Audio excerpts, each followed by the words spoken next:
Il est un endroit, en Guyane, que même les aventuriers les plus téméraires évitent à la tombée de la nuit. Un lieu ancien, perdu entre les méandres de la forêt amazonienne, là où les sentiers se confondent avec les racines et où les arbres semblent murmurer entre eux. Cet endroit, c'est la montagne de fer. On raconte que bien avant l'arrivée des colons, les peuples autochtones la considéraient comme sacrée, non pas par vénération, mais par crainte. Car la montagne de fer n'a jamais été un simple amas de roches et de végétation.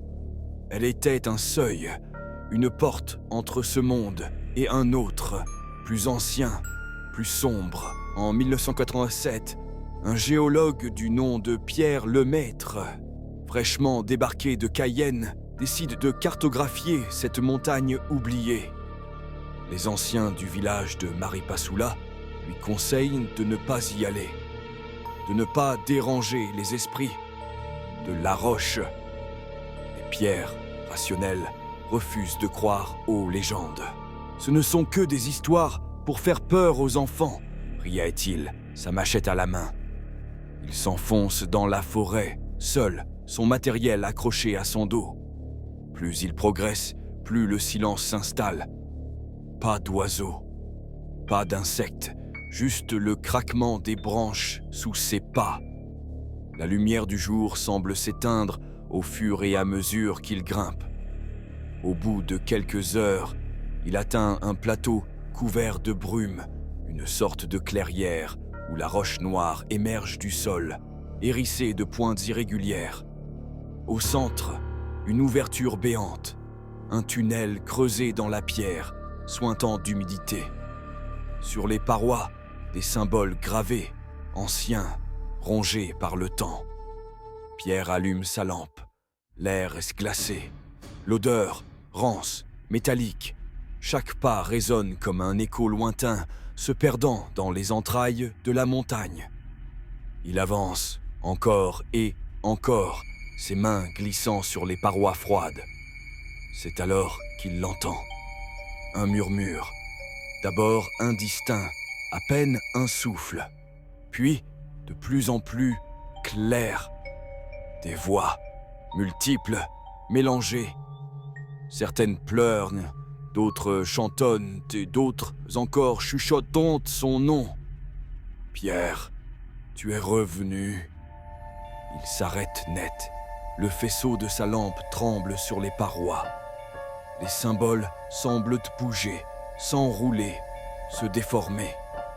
Il recule, mais le sol se dérobe.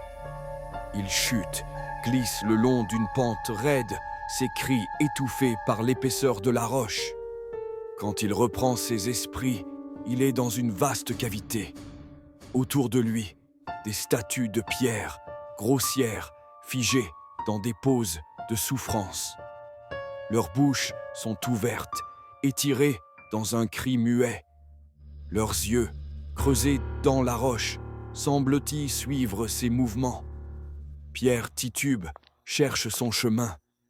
Mais les murmures s'intensifient, ils se rapprochent, ils s'entremêlent, se forment un chant lugubre qui résonne dans son crâne. Il se met à courir, ses mains éraflant les murs, ses pieds trébuchant sur des racines épaisses et gluantes. La lumière faiblit, l'air manque. Il sent une présence derrière lui. Quelque chose d'immense, de lourd, qui déplace l'air à chaque pas. Il ne se retourne pas, il n'ose pas. Quand il voit enfin la lueur du jour, ses jambes le lâchent. Il rampe, s'extirpe du tunnel, couvert de terre et de sueur.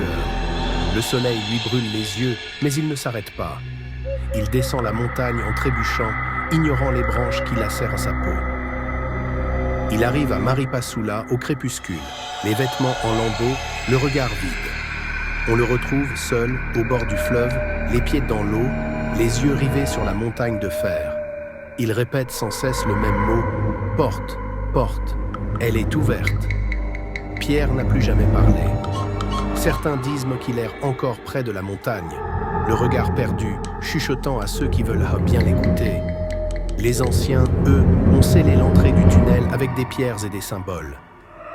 Mais parfois, au lever du jour, des traces de pas mouillés apparaissent autour du passage. Et la nuit, quand le vent souffle du côté de la montagne de fer, on entend des murmures qui appellent.